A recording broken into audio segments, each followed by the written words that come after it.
Good afternoon. Welcome to NATO.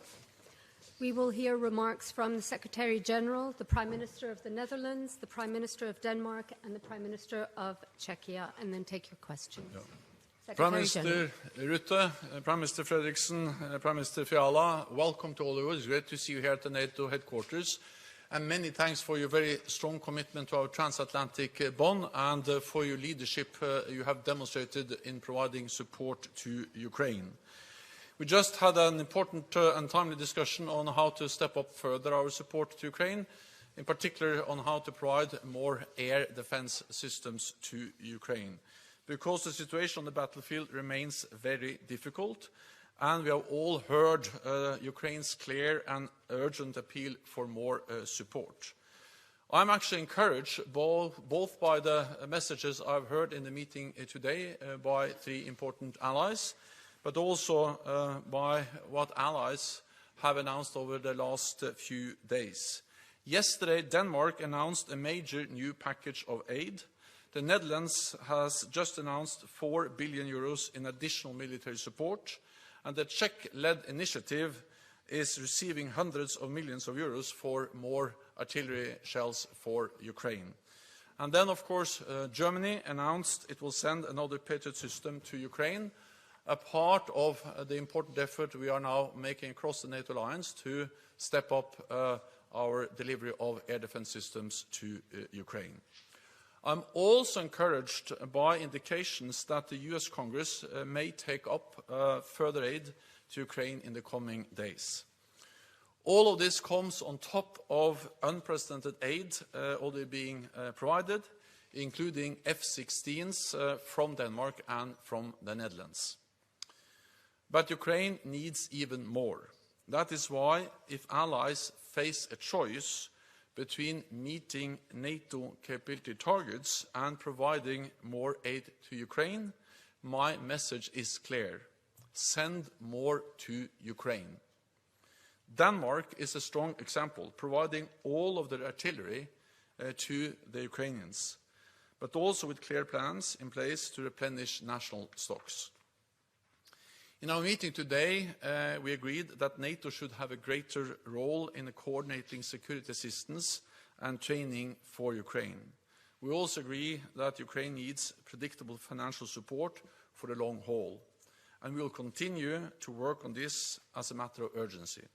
So once again, dear Mark, dear Mette, dear Peter, it's great to have you here. Please, Mark, you have the floor. Dear Jens, thank you so much. And our main message today is Ukraine needs stronger air defense. A few weeks ago, I was myself in Kharkiv, and I saw how badly the city has been suffering under the constant onslaught of Russia's airstrikes. And since then, those attacks have only increased in intensity. And it means every day residential buildings, schools, infrastructure are coming under fire. And this is making life harder and harder for the people living there. And in addition, Ukrainians are being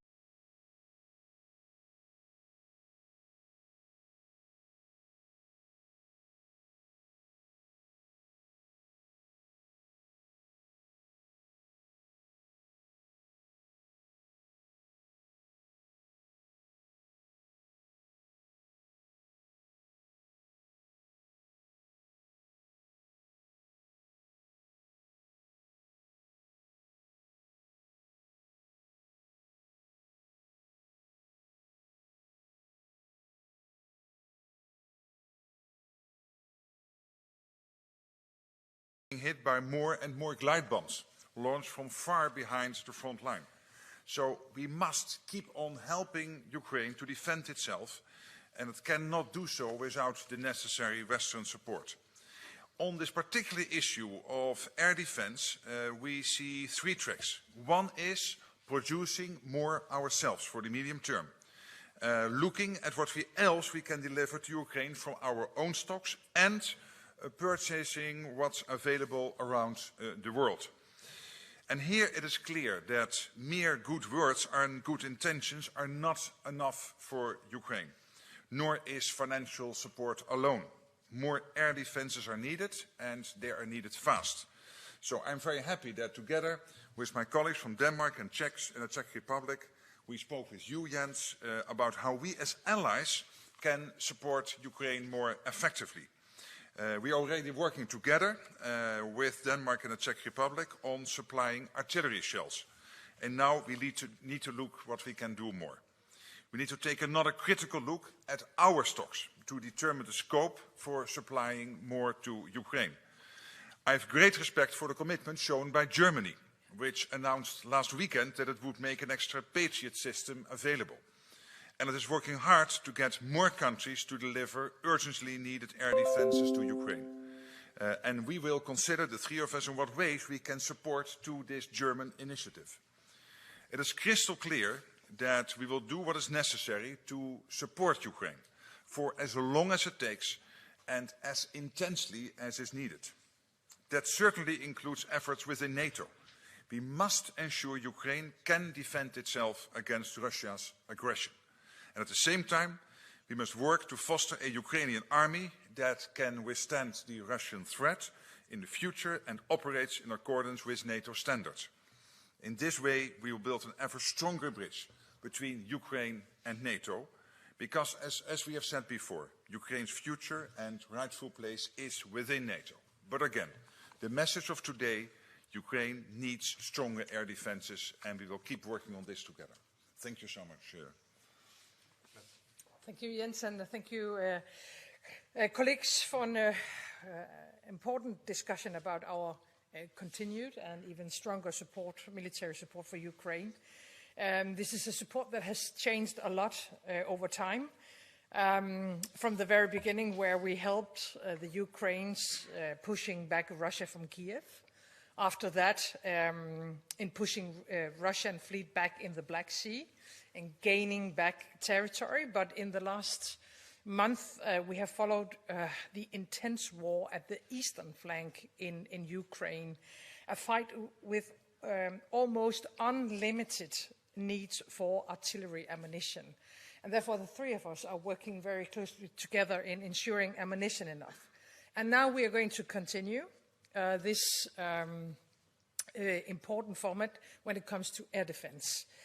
We have, and we are still very much working hard with our colleagues to provide Ukraine with the artillery that they need, an effort that has to continue, and we have to speed up. But as Mark and Jens have already said, in recent weeks we have seen how the Russians are intensifying their bombing of Ukraine cities, critical infrastructure, energy systems, and the population. I guess, and I hope that in all over Europe we have heard Zelensky's call for more air defense. It's crucial. They have to be able to protect their soldiers, their citizens, their infrastructure, and therefore they simply need more air defense. And even though we Europeans have already done a lot, we have to do more. We welcome Germany's decision just a few days ago to donate yet another Patriot system to Ukraine. And I think the important question is now that all of us have to put on the table is to ask ourselves, are we not better off sending a few of our own air defense systems to Ukraine at a time where they, not we, are struggling daily to fight off the never-ending Russian attack? We know we have systems in Europe. Some of them needs now to be delivered into Ukraine. And I think the answer to this question is, of course, a yes. And this is why we have gathered here today. And with this message, I hope that we will have time during the council meeting to have a very concrete discussion on how to ensure more air defense to Ukraine. I think we have, in a couple of months now, we've been working very closely together, providing what is necessary when it comes to ammunition. And now we have to shift a bit and primarily look into how to to get more air defense into Ukraine. Thank you, Jens. Thank you, ladies and gentlemen. Ukraine is in a difficult situation and needs our support more than ever. We are cooperating this issue and working together with Mette, Mark and Jens for a long time. We simply want to find new ways how to help. There is an urgent need of large caliber artillery ammunition, air defense systems and missiles needed for air defense. You already know that our country is trying to help as they can. Thanks to Czech initiative of ammunition, we can already buy approximately 500,000 rounds of large caliber ammunition. Almost 200,000 is now under contract and another 300,000 is being contracted. I believe that first deliveries will be in Ukraine on June. We also strongly support any idea how to release more air defense capabilities to Ukraine, which could be a crucial moment of the war. I spent last 2 days in Washington. It was very intensive working visit. I met with President Biden, Speaker Johnson, and more key members of Congress. One of my goals was also support more help to Ukraine and European security. After the meetings with President Biden and many members of Congress from both parties, I am a little bit optimistic that the aid package for Ukraine will be submitted for vote and passed at the end of this week or the next week. I hope that this optimism will be proven right. It is very important for Ukraine. It's very important for our cooperation with the United States, and it's very important for European security. Thank you, Prime Ministers. Questions? We'll take some questions from the floor. I'll start with NOS. Thank you very much. On behalf of all Dutch press present here, thank you very much. I understand that President Zelensky is, of course, very worried about the situation and has asked for a meeting of the NATO-Ukraine Council. When will it take place and on which level? And connected with this, I heard you say that when it comes to choosing between what is needed for countries to provide to NATO or to Ukraine, you clearly say give everything to Ukraine. Yesterday we heard our Prime Minister next to you saying in Parliament that it's not possible to send Dutch patriots to Ukraine because of this NATO requirement. So my question is, are you saying that the Dutch could provide this Patriot system to Ukraine? And connected to this also, did you already show Mr. Rutte his new desk as the next Secretary-General? Tusen tak. First of all, President Zelensky has asked for a meeting on the NATO-Ukraine Council. We will convene the meeting on Friday. That will be with President Zelensky and then with NATO defense ministers to address the urgent needs for more support to Ukraine. In particular, I expect there will be a focus on air defense, as we have discussed today, but also on more artillery rounds, following up the Czech initiative supported by the Netherlands and Denmark and other allies to purchase more artillery and then to get it over to Ukraine as soon as possible. I think this demonstrates the value of the NATO-Ukraine Council, which is one of the decisions we made together in Vilnius to strengthen our institutionalized partnership with Ukraine and to use the Council for consultations and to address urgent matters like the provision of more military support. Then, of course, we have NATO defense plans and we have associated capability targets, different types of forces of ammunition or weapon systems that each and every ally should have. And of course, as Secretary-General of NATO, it's important for me that all allies meet and deliver on those capability targets. But I realize that at least in the short term, there may be a conflict between meeting all the targets and delivering what Ukraine needs now. And therefore, I have made it clear that if the only way to deliver support to Ukraine is to go below the NATO capability targets, well, that's the right thing to do. At the end of the day, this has to be a national decision. It has to be a balance between the increased risks we then have to face for our own national defense.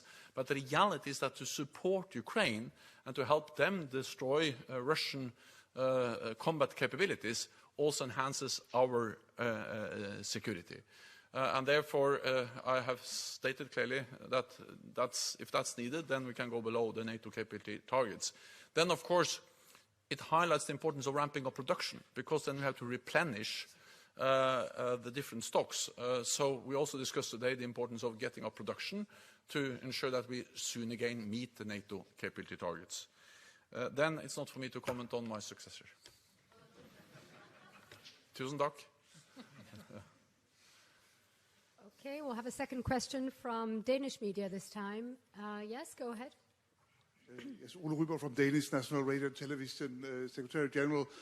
We saw just a couple of days ago when Iran attacked Israel that you had a very, very efficient air defense system. At the same time, we see that more and more drones and missiles get through when attacks are on Ukraine. Do we, as the West, have the capability of handling two conflicts at the same time, and how are we going to do that? Because it looks like we're going to need a lot more air defense system if the situation in the Middle East escalates, which there is a risk for. Thank you. NATO has the capability of handling more than one conflict at a time, and NATO allies have that capability. Together, we represent 50% of the world's military might, and we have strong allies, and we have allies with many high-end capabilities, including the allies which are here. Then I think that the fact that we now have a full-fledged war in Europe and a new war in the Middle East demonstrates the importance of what we have started to do in NATO, and that is to implement the biggest reinforcement of our alliance since the end of the Cold War, with high readiness of our troops, with combat-ready troops in the eastern part of the alliance, and not least with increased defense spending. And again, the countries standing here, they are really examples of how allies are now adapting. They all meet the 2% guideline. They all invest heavily in new capabilities, because we reduced defense spending when tensions went down. Now we have to increase defense spending when tensions are going up, and that's exactly what allies are doing. Thank you, Secretary-General. Member of the Czech Press Corps. Yes, go ahead. Petr Obrovský, Czech Television. I've got a question on air defense systems. We've heard recently Josep Borrell, the chief of EU diplomacy, saying that there are 100 of batteries of Patriots available in Western countries, and Ukraine has asked for 7 of them. So is this the target you are seeking for? Is it possible to gather 7 batteries and send them to Ukraine? And the second question is primarily to our Prime Minister. People in Slovakia started a crowdfunding campaign to raise money and to take part in the Czech initiative, because their government doesn't want to take part. So is it actually conceivable that private money crowdfunded on the internet could be used as part of this project? Thank you. The first question was that to me, or? Yeah? Well, also, I cannot go into the exact numbers, because that's intelligence, or that's classified information I cannot go into. There is less than 100 in Europe. Actually, there's significantly less than 100 in Europe. But of course, the whole alliance has a significant number of Patriot batteries. But that's also reflecting the fact that the United States, which is the ally with the most Patriot batteries, has global responsibilities. But the reality is that, of course, we have systems available that is big enough to enable us to deliver significantly more to Ukraine when it comes to air defense in general, and also when it comes to Patriot batteries, and that's exactly what we are working on now. So, and about the questions about the Slovak initiative, it's very nice to hear about it. Firstly, I would like to thank all people who are trying to help to the brave defenders of Ukraine. It is really great to see this initiative. We will check all the options, but this initiative is primarily built as a governmental one. But in all cases, there are many options how to contribute. There are many fundraising campaigns which can be used for it. So, really, I am very happy that so many people in Slovak Republic want to help, and there are different possibilities, but the Czech initiative is primarily built as a governmental one. Thank you. We'll take one last question. Any hands? Yes, go ahead. Agency, the Netherlands.